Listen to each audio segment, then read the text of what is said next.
नमस्कार दोस्तों, हमारी आज की कहानी का नाम है कदर। स्वाति की सास रेवती उसे बहुत तंग किया करती थी।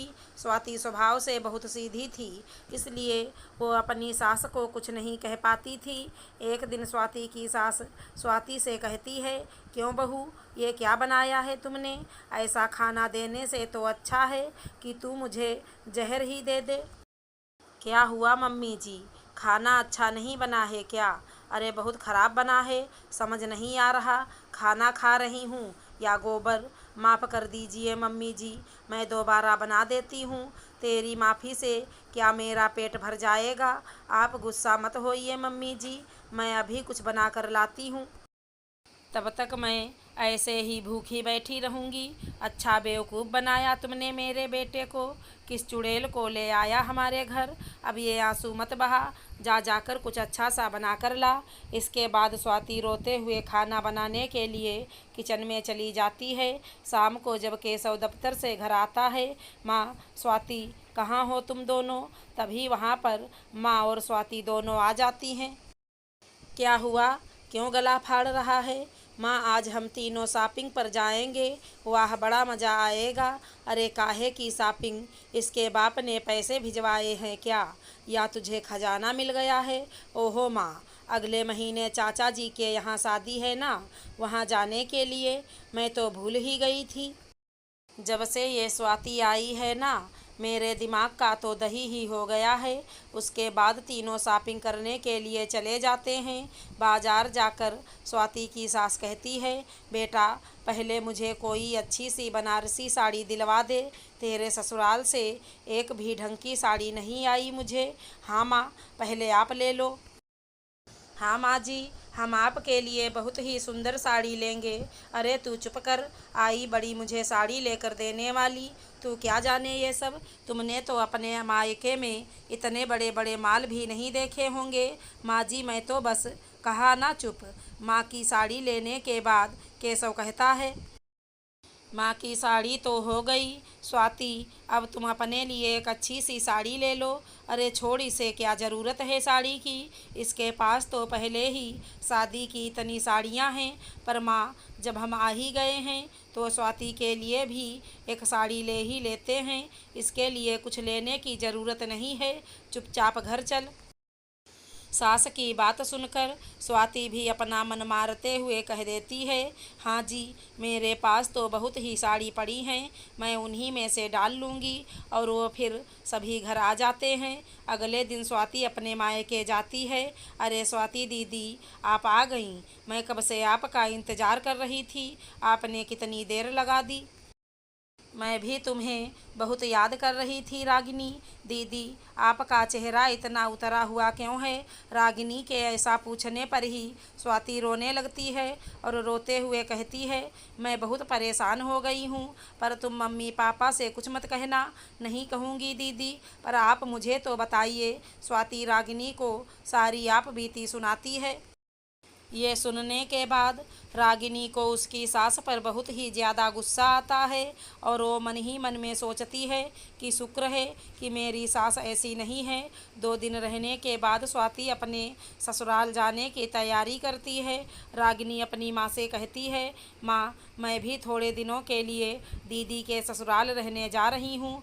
ठीक है बेटा, तुम दोनों अपना ख्याल रखना और स्वाति की सास का भी तुम चिंता मत करो माँ, उनका ख्याल तो मैं बहुत अच्छे से रखूँगी। इसके बाद स्वाति रागिनी के साथ अपने ससुराल पहुँचती है। स्वाति के ससुराल में आकर रागिनी उसकी सास से कहती है, आंटी मैं आपके लिए साड़ियाँ लेकर आई हूँ।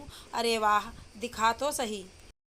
ये देखिए आंटी जी, इतने हल्के बेजान रंग, ये क्या मुझ पर अच्छे लगेंगे? आंटी अब आपकी उम्र हो गई है, अब बुढ़ापे में चटक बनारसी साड़ियाँ कहाँ अच्छी लगती हैं। पीठ पीछे सब आप पर हंसते होंगे, आप तो सूती सादी साड़ियाँ पहना करें।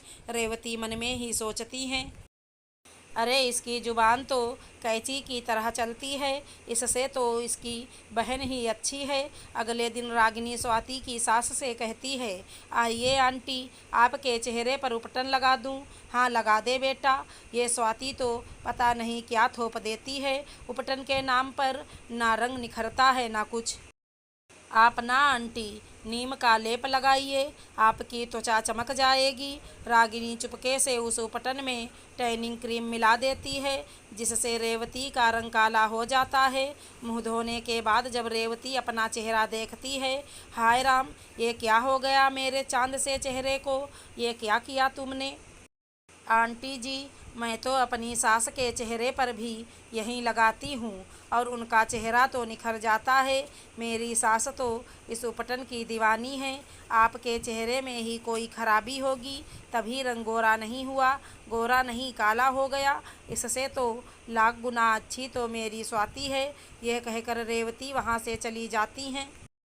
रागिनी स्वाति को बाहर शॉपिंग करने के लिए ले जाती है। शाम को जब वो दोनों घर आती हैं तो स्वाति की सास स्वाति से कहती है, सुबह से हम भूखे बैठे हैं कि कब तुम आओगी, खाना बनाओगी। अरे आंटी जी, आज दीदी के हाथ में चोट लगी है तो आज खाना मैं बना देती हूँ, ठीक है? खाना बनाते वक्त रागिनी रेवती के खाने में बहुत ज़्यादा नमक और मिर्ची मिला देती है। जब वो खाना रेवती खाती हैं तो हाय राम, पानी, कैसा खाना बनाया है, इसे तो खाना बनाना भी नहीं आता। क्या हुआ माँ, खाना तो बढ़िया है। हाँ हाँ, तेरे ससुराल के सब लोग तो बढ़िया ही काम करते हैं। हाय हाय, मार दिया बुढ़िया को। अरे पर मेरी सास को तो मेरे हाथ का खाना बहुत ही पसंद है। तेरी सास को पसंद होगा पर मुझे नहीं, मुझे तो अपनी बहू के ही हाथ का खाना अच्छा लगता है। स्वाति, तू तो बहुत अच्छा खाना बनाती है मेरी बहू रानी, कल से खाना तू ही बनाना। अपनी सास के मुँह से ऐसी बात सुनकर स्वाति चौंक जाती है। ठीक है माँ जी। इसके बाद कमरे में आकर स्वाति रागिनी से कहती है, रागिनी, ये सब कैसे हो गया? माँ जी ने आज पहली बार मेरी तारीफ़ की है, पर ये कैसे हुआ? दीदी वो सब छोड़ो, कभी कभी लोगों को अच्छे लोगों की कदर सिखानी पड़ती है। मेरा काम हो गया है, कल सुबह ही मैं अपने घर वापस जा रही हूँ। सुबह रागिनी अपने घर वापस चली जाती है। रागिनी के जाने के बाद स्वाति की सास उसके पास आकर कहती है, मुझे माफ़ कर दे बहू, मैंने तेरी अच्छाइयों में भी सदा कमियां निकाली। तू तो मेरी प्यारी बहू है, बस मैं तेरी कदर नहीं जान पाई। कैसी बातें कर रही हैं माँ जी, आपको मुझसे माफ़ी मांगने की कोई ज़रूरत नहीं है।